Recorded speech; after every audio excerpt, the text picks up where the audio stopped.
SIT की team ने पहले दिन करीब 42 सेवादारों से पूछताछ की। इनमें राम मंदिर के कर्मचारी और ट्रस्ट के पदाधिकारियों के साथ साथ बैंक कर्मी भी शामिल हैं। 2 घंटे तक राम मंदिर ट्रस्ट के विशेष आमंत्रित सदस्यों से पूछताछ की गई। एसआईटी की टीम 2021 से लेकर अब तक के तमाम डॉक्यूमेंट्स खंगाल रही है।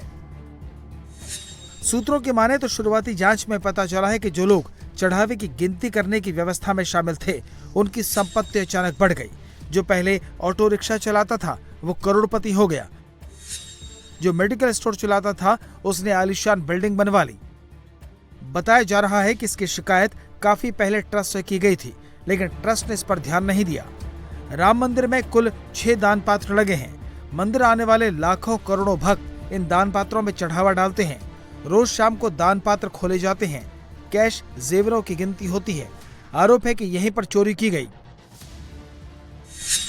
अब यहाँ ये भी आरोप लगाए जा रहे हैं कि जो लोग घपला कर रहे थे उन लोगों ने बीच बीच में सीसीटीवी बंद भी कर दिए थे कि जब वो रुपए निकालते थे तो सीसीटीवी बंद कर देते थे।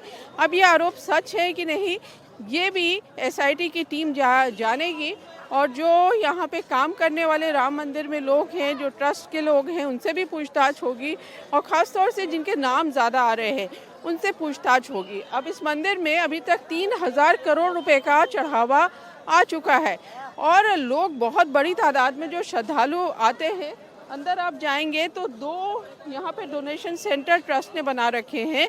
उसमें हालांकि चेक लोग देते हैं या जो पैसा देते हैं उसकी रसीद लेते हैं। बहुत सारे लोग बैंक में सीधे पैसा ट्रांसफ़र कर लेते हैं। इन सब चीज़ों में तो गड़बड़ी होने की आशंका नहीं है, लेकिन बहुत सारे लोग अपने जेवर देते हैं, सोना चांदी कीमती वस्तु। अब इस पर भी कहा जा रहा है कि जैसे लोगों ने जो दिया कीमती वस्तु उसको हल्का करके रख दिया, जैसे सोना है, सोने की चेन है तो हल्की चेन रख दी, या जो ये सोना चांदी गलाने के लिए ले जाया जाता है बीच में कुछ गड़बड़ कर दिया। तो ये सारे आरोप कितने सच हैं, बड़ा टास्क है एसआईटी के सामने, लेकिन उम्मीद यही की जा रही है कि सच जल्दी सामने आ जाएगा।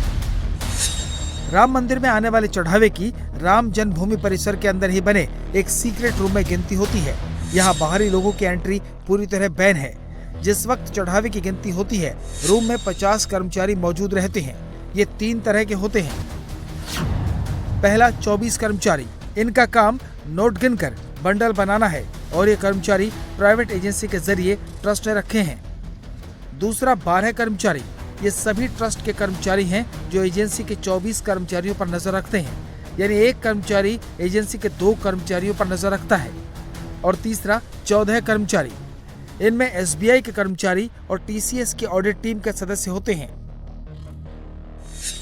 चढ़ावे की गिनती के बाद नोटों के बंडलों को मंदिर के लॉकर में रख दिया जाता है और अगले दिन बैंक में रकम जमा कर दी जाती है। इस दौरान सीसीटीवी से मॉनिटरिंग होती रहती है। सूत्रों की माने तो शुरुआती जांच में पता चला है कि ट्रस्ट के कुछ लोगों ने प्राइवेट कंपनी के कर्मचारियों के साथ मिलकर चढ़ावे की चोरी की है। ये लोग नोटों के बंडल में 100 से ज्यादा नोट रख देते थे। 500 के नोटों की गड्डी में 100 के बजाय 150 नोट रख देते थे। इसके बाद रकम लॉकर में रखने से पहले एक्स्ट्रा नोट गड्डियों से निकाल लिए जाते थे।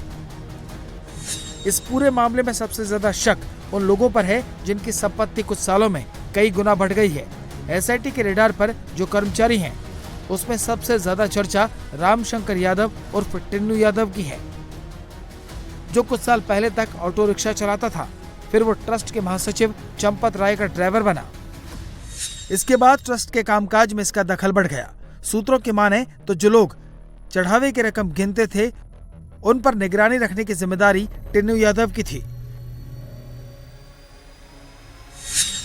बहुत पहले ड्राइवर थे, तो इनका काम सन 92 से ये जुड़े हैं। इनका काम देख कर, इनका विश्वास देख के आज से थोड़ी जुड़े हैं ये। तो इनको मतलब फिर आना जाना, फिर जब त्रिलोकीनाथ मुकदमा जन्मभूमि को देखते थे, जब वो अस्वस्थ हो गए, जाने में असमर्थ हो गए, तो इनको मुकदमा देखने के लिए लगाया गया। तो ये हमेशा जाते थे मुकदमा देखने। नहीं, मुकदमा फाइनल हुआ तो फिर इनको यहाँ शिफ्ट कर दिया गया। देख लेते हैं। टिन्नू यादव अकेला नहीं है जो जांच के दायरे में आया है। अनुकल्प मिश्रा, लवकुश, राजेश पाठक, केडी तिवारी, मनीष यादव, करुण और ऋतिक सिंह भी एसआईटी के रेडार पर हैं।